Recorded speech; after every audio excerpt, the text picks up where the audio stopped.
Hello everybody, my name is James, hope you're all doing well, and welcome back to another video.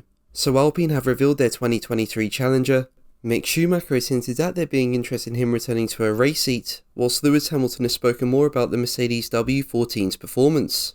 Make sure to like the video, and subscribe for more Formula 1 content, but let's jump straight into the news. So let's start with Alpine, who have become the last team to reveal their challenger for the 2023 season. The team revealed their AT03 at a launch event in London, although did so with two different liveries. One featured the traditional blue and pink theme, and this will be run for most of the season. But the team will also run an all-pink model at the first three races of the year, which is similar to what they did in 2022.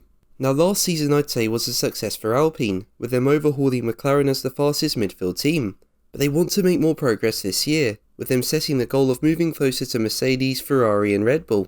Team boss Otmar Safnauer has said, "The gap to third was big, and we've got to close that gap. We need best DNFs, more points, hopefully some podiums, and a lot closer to third than we were in 2022. Now Alpine say this year's car is an evolution of their 2022 challenger, while upgrades are expected throughout the season. And I do believe Alpine can make progress this year given the success they had in 2022, and even though the team threw away a lot of points due to reliability, what will be encouraging for them is that they were consistently quick all season. I mean, it wasn't a case of starting strong and then falling away. So if Alpine can fix reliability issues and make progress from last year's car, then I would expect to see them on the podium more this season. But let's move on to Mick Schumacher, who's hinted there's already been interest in him returning to the grid permanently. As we know, Mick joined Mercedes as a reserve this season after failing to find a drive when he was dropped by Haas. But Schumacher does seem relaxed about his options for 2024. Feeling that his experience and also the knowledge he can pick up working with Mercedes will put him in a strong position to regain a permanent seat. He said, "With the results I've shown in the junior categories, but also in F1, I'm sure there'll be opportunities. Over the winter a few people have already mentioned there's interest, so in that sense I'm not too worried." Now I do believe Schumacher will be back in 2024. I mean, even though he was dropped by Haas, he did put in some very good performances. And combine that with the fact he's now working behind the scenes with a team like Mercedes, it's always going to make him an attractive prospect. And for me, I could see him returning with Sauber ahead of Alzi's entry into the sport with the team in 2026. But let's move on to Mercedes, where Hamilton has spoken more about the performance of the W14. As we know, the car was out on track at Silverstone on Wednesday and Thursday, and over the course of the 2 days, more footage and pictures have been released. Now one thing you could notice when going aboard with Hamilton was a bit of bouncing, but honestly it looked like he went over a bump which caused it.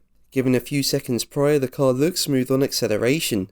These picture comparisons are also doing the rounds, with it looking like the flow generated by the W14 is more in line with what we saw from the SF75 and RB18 last year. Now following his first drive, Hamilton said he generally felt comfortable with the car while the team found useful findings. And Russell said the feeling of the car is good, and that it ran smoothly. So this will be encouraging for the team, who despite being off the pace last year did catch up to rivals towards the end of the season. And Hamilton says the W14's initial performance isn't final, and is confident the team can draw more and more pace from the car. He said, "There is a development plan, it's been explained to us in detail, and I have full trust in the team.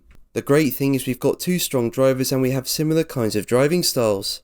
So it'll be clear straight away, I think, if there are any issues, what those would be, and I think the guys understand the car much more to be able to deal with it." But that's going to be the video from me today. Thank you ever so much for watching. Make sure to like and subscribe for more videos, and until the next one, take care, bye.